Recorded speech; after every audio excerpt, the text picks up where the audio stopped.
Wagwan blessed people, welcome back to my channel. My name is Dee and this is the Optimistic Network. Notice my new intro, Wagwan blessed people. I don't know, I just started using that since I started doing the Jamaican patois, and I like it. It represents me, it represents where I'm from. This is kind of the video you watch in your kitchen, like you're cooking and you carry your phone and you prop it up and you go and watch the video. I can sense already that this video is going to be all over the place. Trust me, because what I'm actually doing is putting my makeup on to shoot my patois video that I dropped on Thursday. So with all that's going on in the US right now, in the world, and it's always been going on, but the latest is the George Floyd, and I just kind of wanted to do a moment of silence. So let's do that, at least at 10 seconds, and I'm gonna count in my head.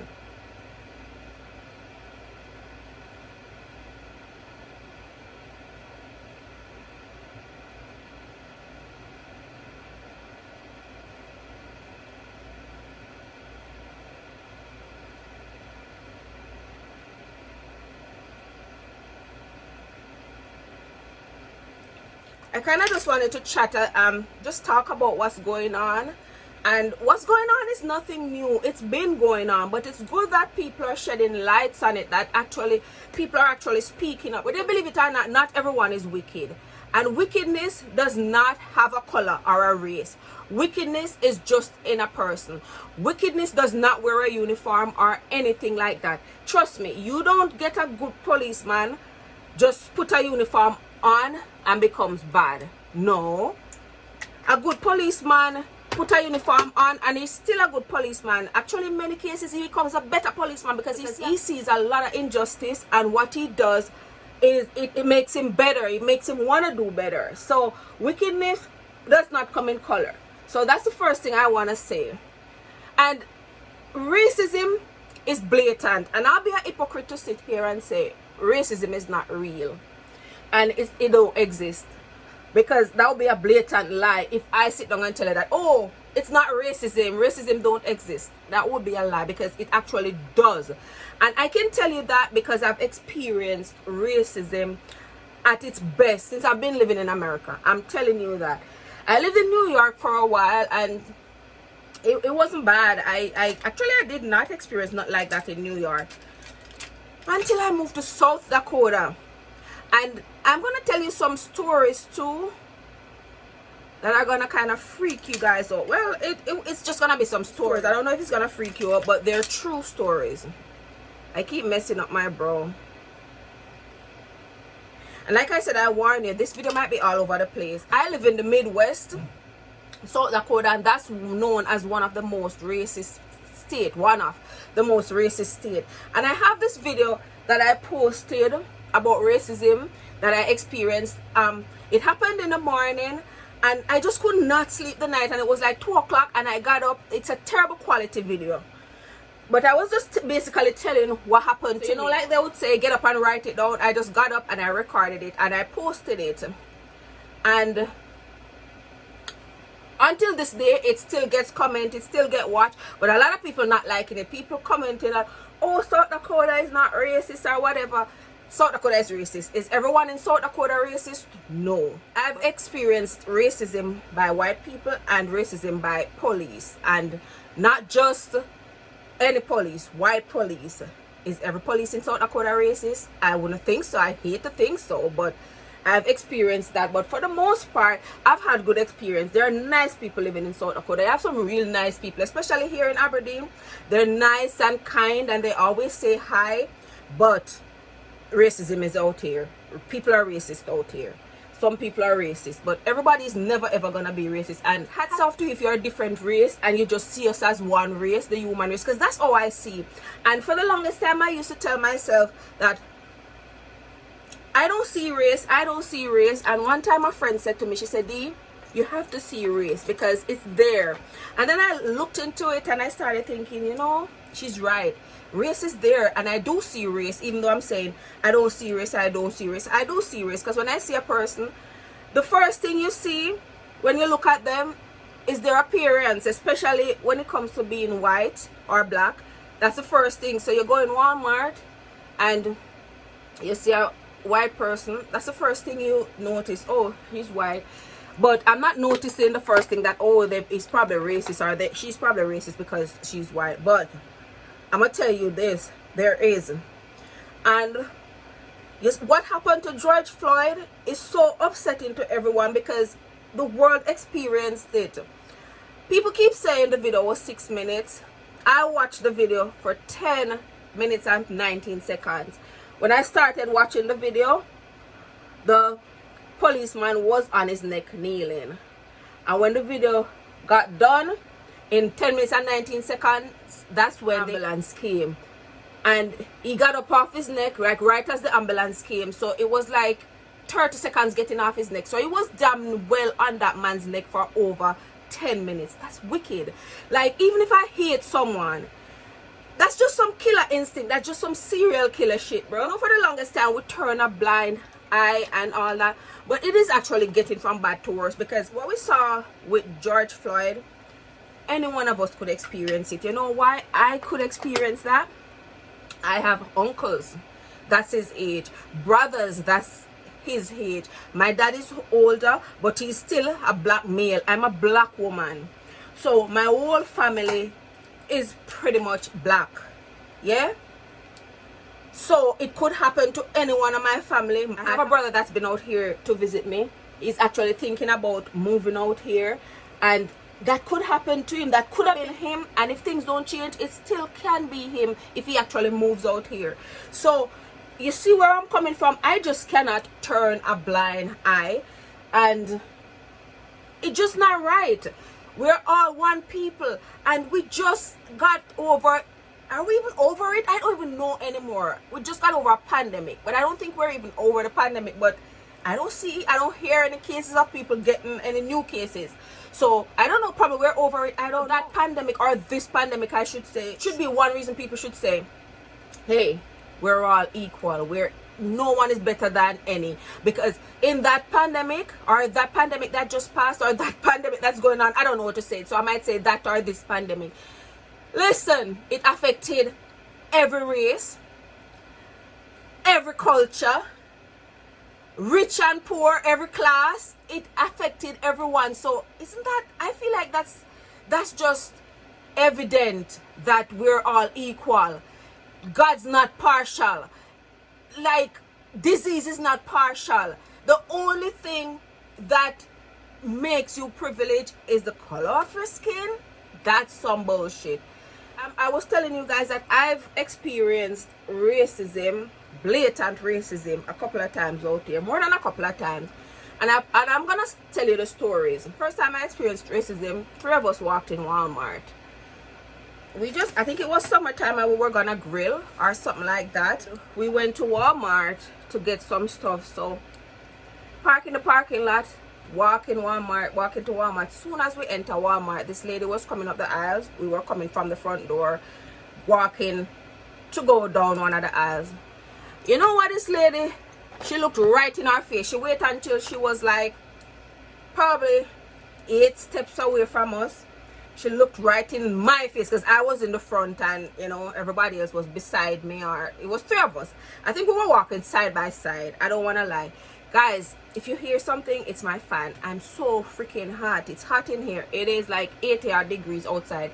I only have AC in my living room. I turn it on and that door is open, but it's not coming through. Anyways, we walked in Walmart, and this lady was coming towards us. So she was pushing her trolley like she was going to check out, because it was already full, or she was going to another aisle. I don't know where she was going. That's not the point. And she was pushing towards us, and about 8 steps away from us, she said, "Here comes the niggers." I'm like, that was my first time. I'm like, no way. Mind you, when I moved out here, we live in a small town. It's not that small. It's one of the bigger towns in, you know, South Dakota. It is 21,000 people, but I'm pretty sure there are more people now. But at that time, it was around, when I just moved out here, it wasn't a lot of black people. It was probably about 10 or 5 black people, because you know all their faces. But now probably we have over 100 black people out here. So 21,000 population, more than 21,000 population, and say 100 black people, maybe 200 even then. So that's just an idea of the population that we lives in. Everybody else is, you know, white, and yeah, there are other races, but it's mainly white people. It's a white people town. South Dakota is basically a white people state. So the lady said, "Here comes the niggers," and my friend, she went wild. She just walked down this lady.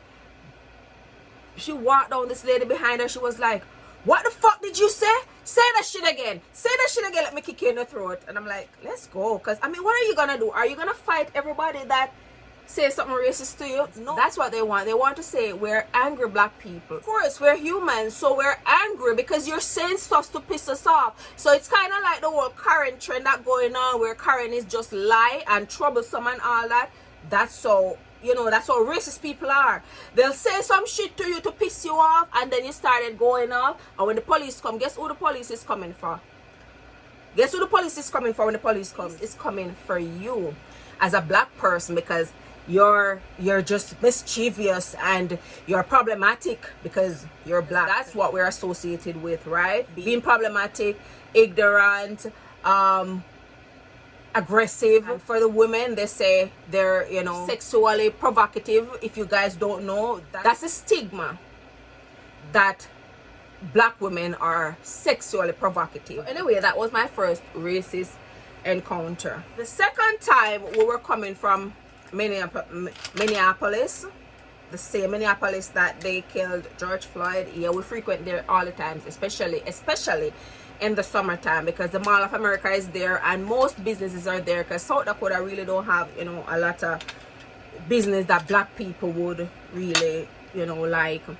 So we always go there to shop, and at one point we had a friend there that comes from there. She lived here but she came from there, so we would go with her and would spend the weekend. We always go there to Pride and we go there to party and stuff like that. I haven't gone, like, oh God, probably for a whole couple of years, but that's what we used to do. So we were coming from Minneapolis and we stopped at a gas station and we saw this guy, this black guy walked in the black gas station. I don't even know what that guy was doing out there, because that was a bone white town. What's the town called? Benson. The town's called Benson. I don't even know. We wondered what he was doing out there, but you never know. What am I doing in Aberdeen, South Dakota?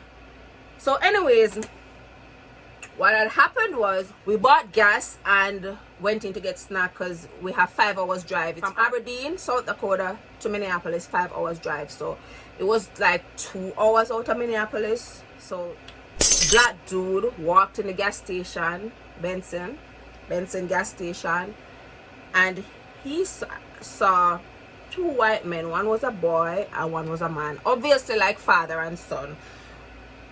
So he was like to the son, he was like, "Hey dude, what's up? I haven't seen you in a while." Clearly they know each other, they're friends, because the guy didn't look crazy or anything. And the dad just got so fucking pissed at the black dude for hailing his son, for just saying hi to his son, and was like, "What? Don't say hi to him, don't talk to him, you don't fucking know him, don't talk to him, blah blah blah." And we were like, so we were looking like, what the fuck, because he went off.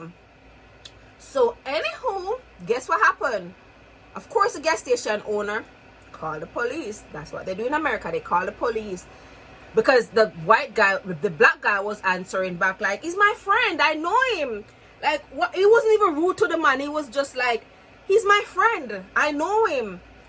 Child, by the time he could say him, this white man jumped on the black dude, had him on the ground, punching him. And you know, my friend, she was like, "Stop it, what the fuck, get off of him," because she's from Minneapolis, you know, so she was like freaking out. And we were all like, "Hey, stop." But we weren't touching, we weren't getting involved. Quick time the police came.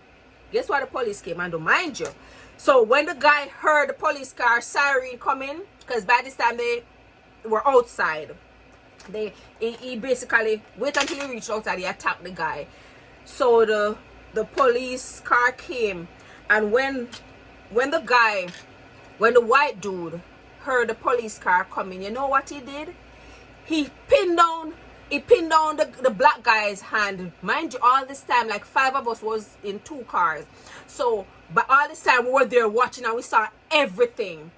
And he pinned down the black dude's hand and was like, stop! Stop it! Stop it! Mind you, he fucking jumped this guy for no reason. This guy wasn't bothering him. This guy didn't do nothing. All the guy did was say hi to his son.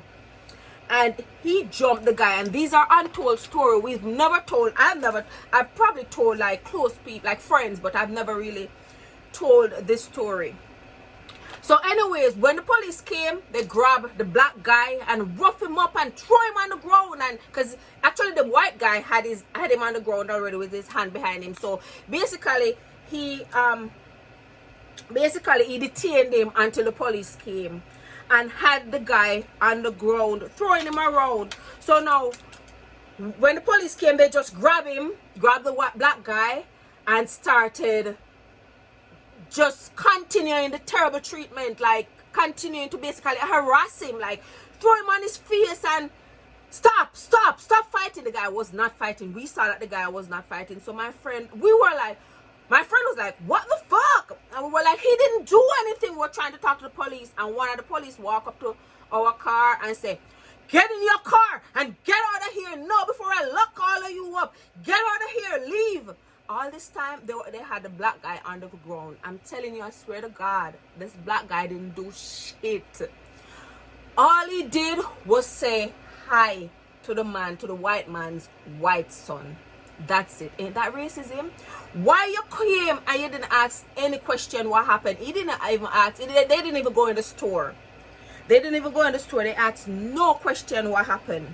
Right away, they just jumped on the black guy and had him on the floor, because when they had him on the ground, the concrete ground, because the gas station is built with the concrete, inside the gas station. They had this guy on the ground with face down, throwing him down, putting on handcuff on him.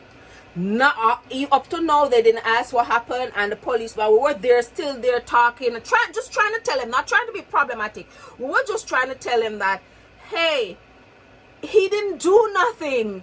The policeman, they were so angry, and they walked up to us and it was in our face. I was like, get out of here, get in your car and go before we lock you up, and blah blah blah blah blah. And child, we left, and that still sat with me, because I think we shouldn't have left. We should have just stayed there. We don't know what happened to that black man. We don't know if they killed him. We don't know what happened. But if they killed that black man, that was an innocent black man they killed. That man didn't do nothing. We were there.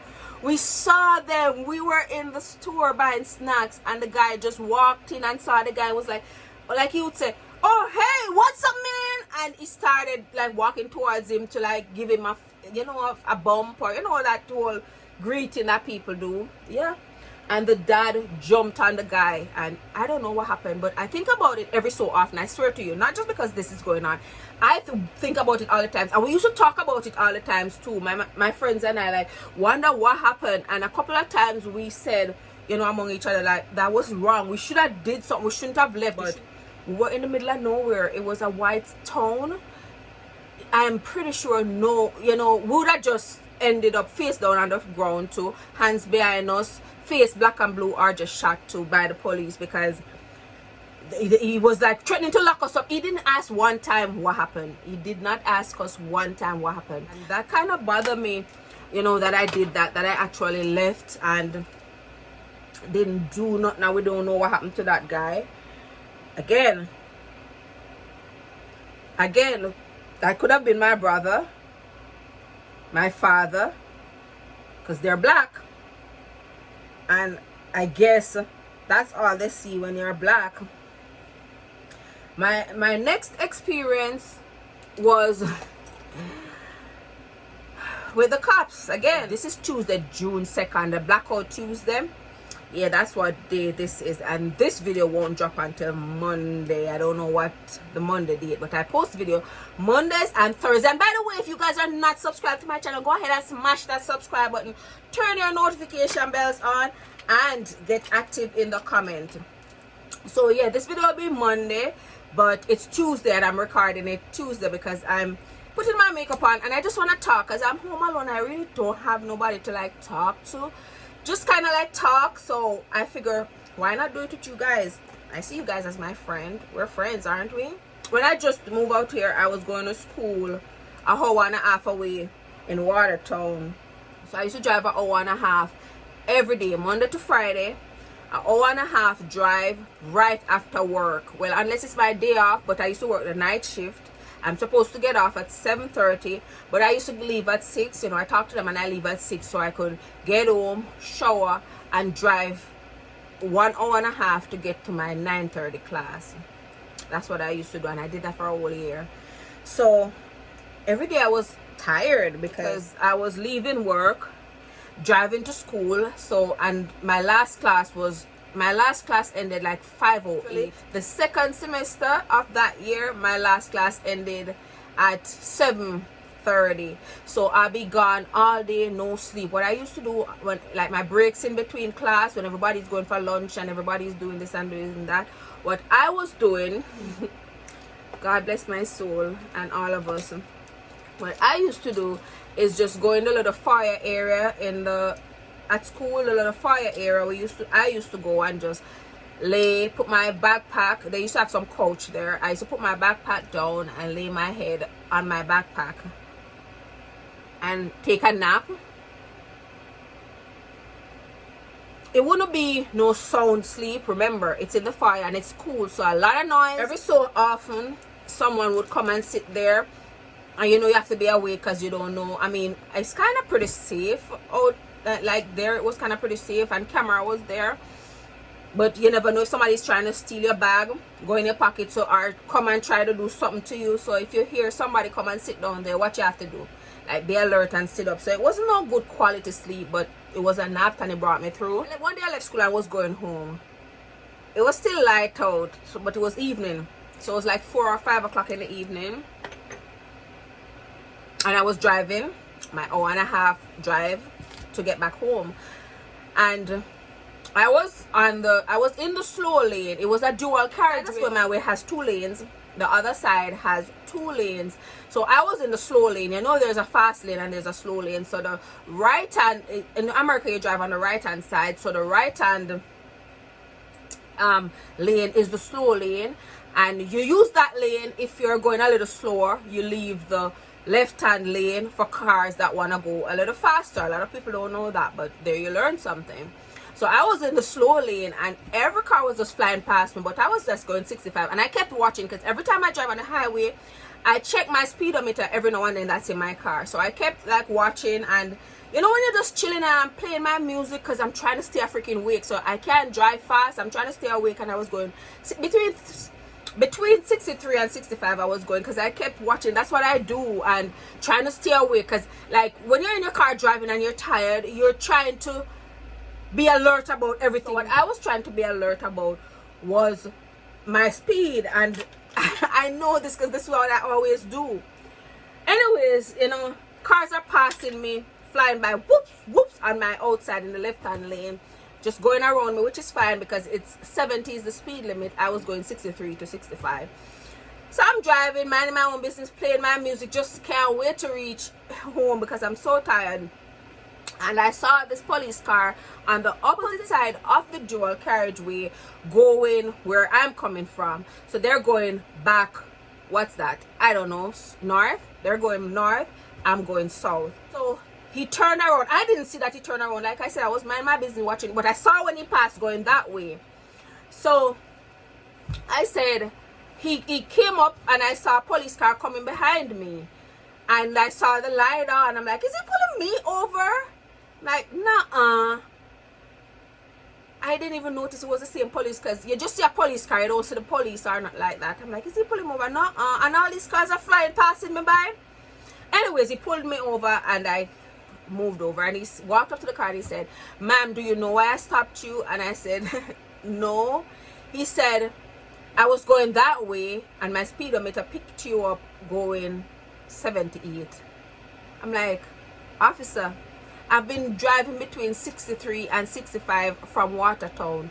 I never went I never went a mile over 65. I know this because I worked last night and I'm tired, and this is what I'm using to stay alert. I said that to him. I said, did you see all those cars passing me by? I'm in the slow lane. They were passing me by in the fast lane. They must have been going faster than I was. He said, okay, ma'am, it's okay. Just give me your license and insurance.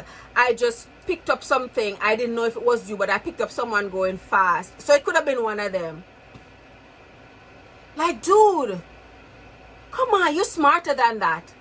It had to be one of them because all of them passed me and I'm the only one in the slow lane. But I drive a good quality car, a good car, which they're probably thinking like, why, how does she get that car? She's a black woman in South Dakota. She's supposed to be poor down. Why does she have this car? And all of that. So I figured that was a racist stop. I could be wrong. I don't know what he was thinking, but that is definitely a racist stop because I'm in the slow lane. Anyway, ma'am, sorry I pulled you over. You're fine. Just be safe and go. And I was quite annoyed. I wasn't disrespectful or nothing. I did what he said, but I was no punk. I stood up for myself. I said, no, it wasn't me. But that to me was just profiling. To me, he was just, because I'm a black woman and I'm driving a kind of car. He wanted my registration and license because and actually that's the first thing he asked me, whose car is this? Like, nigga, it's my fucking car. I work nights and then I leave and I go to school in the days. It's my car. I'm paying for it. It's my car. That was my third experience of profiling. And then the fourth one is the video that I have up on my YouTube channel from way back. It's called, I think it's called Racism in South Dakota. And a lot of people want me to take down that video, and I'm not taking down that video. People still watch that video and send me mean-ass comment. Go under that comment and go find that video, go under the comment and look at the mean-ass comment. Like some people saying, oh, there's no racism. South Dakota people are not racism. What? Yes, they are. Very racist too. Are they all racist? No, they're not. I've come in contact with many South Dakota nice people, not racist at all, and sometimes they can pretend, but I'm talking about the experiences that I've had. So not everybody's racist. Not all cops are bad cops, but I'm telling you this, racism is alive and well. And I want you guys to just stay safe out there. Do the right thing. Don't get upset. And sometimes it's upsetting when you get pulled over, you know it's for nothing. You know you just get pulled over for being black. Sometimes it's upsetting when the police comes and he's giving you orders and he's shouting at you and his hand is on his gun. It's upsetting because, like, damn, am I a menace to society? I'm a good person. I work. I have a family. It is upsetting, but there are procedures to follow. When the policeman pull you over, as a matter of fact, I never print out my insurance. It's online. So a lot of times when police pull me over, they're like, do you have a copy of your last statement? And I'm like, oh yeah. So what I do, I just go into my email, bring up, you know, the name of my insurance, Safeco, and then I get a statement, whichever one, and I just show it to him. But have your insurance ready, especially if you're a black man.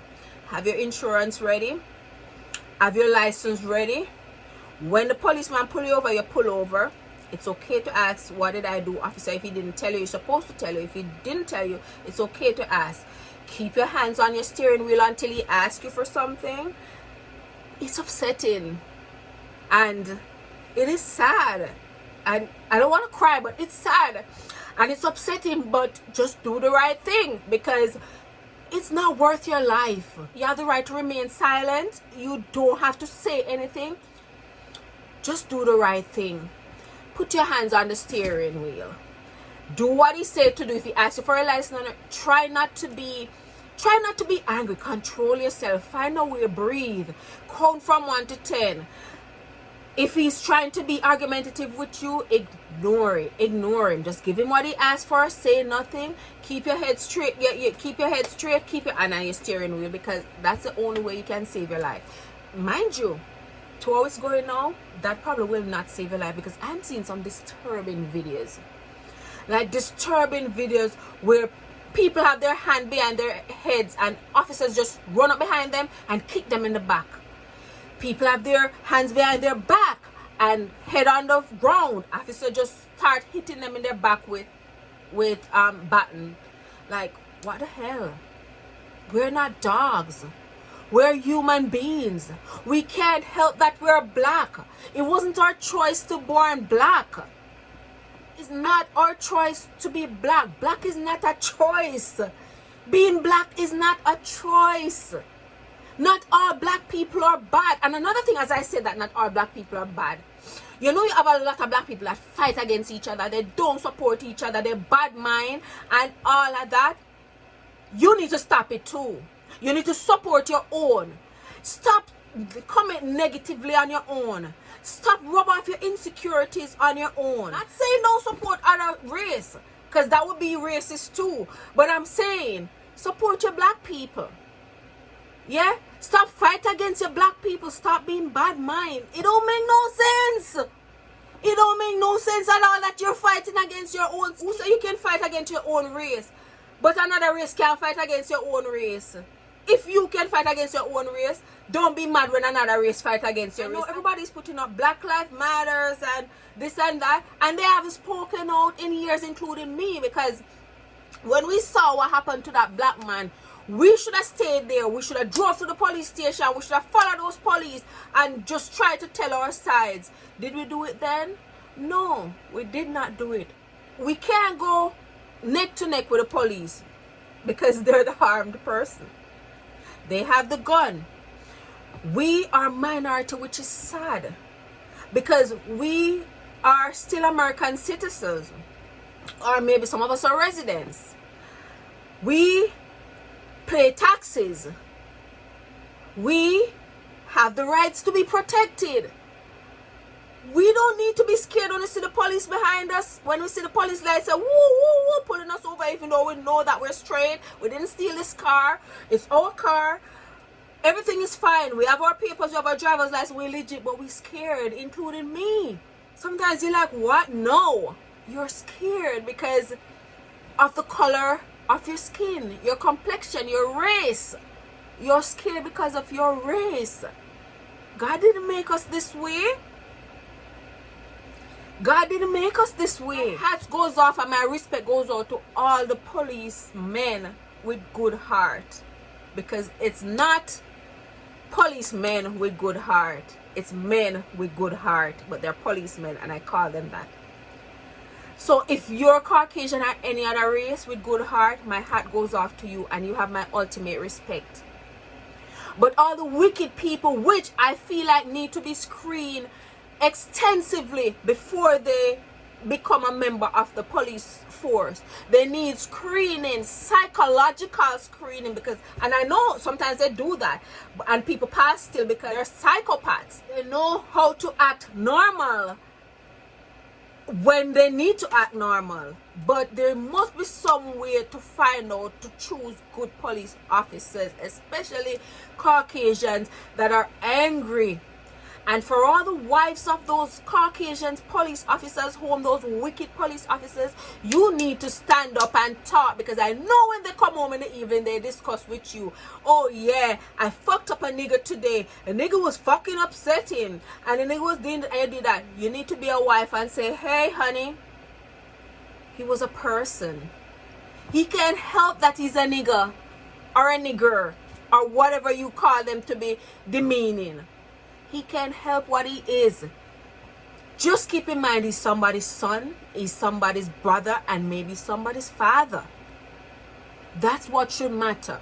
I didn't even know this, that so many white people don't get alarmed when the cop pulled them over. I thought everybody got alarmed when the cop pulled them over. I didn't know it was just black people. Because I know I do get alarmed when I'm pulled over by the cops. Sometimes if I'm speeding, I'll be like, oh yeah, he caught me speeding. But when you're getting pulled over for no reason, like one night we were coming and we were all girls in the car and we got pulled over in the dark. Why you gotta pull us over in the dark? We're black people. We're already scared that somebody's gonna shot us for just driving. I've had more racist experience where like you're walking or you're riding your bike, because I do that sometimes. I love bike riding, and sometimes you're riding your bike, especially if it's on the road. Some white kids will pass in a car and say, fucking nigga or nigger. That's happened out here more than one time. Yep, I digress. It was kind of upsetting. I'm sorry if I'm not sorry. This is not to upset anyone. This is just to shine light on reality, because a lot of us don't know reality. Even though we're black, we probably have interracial parents, or you know, we just don't experience the same things that other people, black people, experience. And I've not experienced everything that other black people experience, but I've experienced racism, and racism is racism regardless.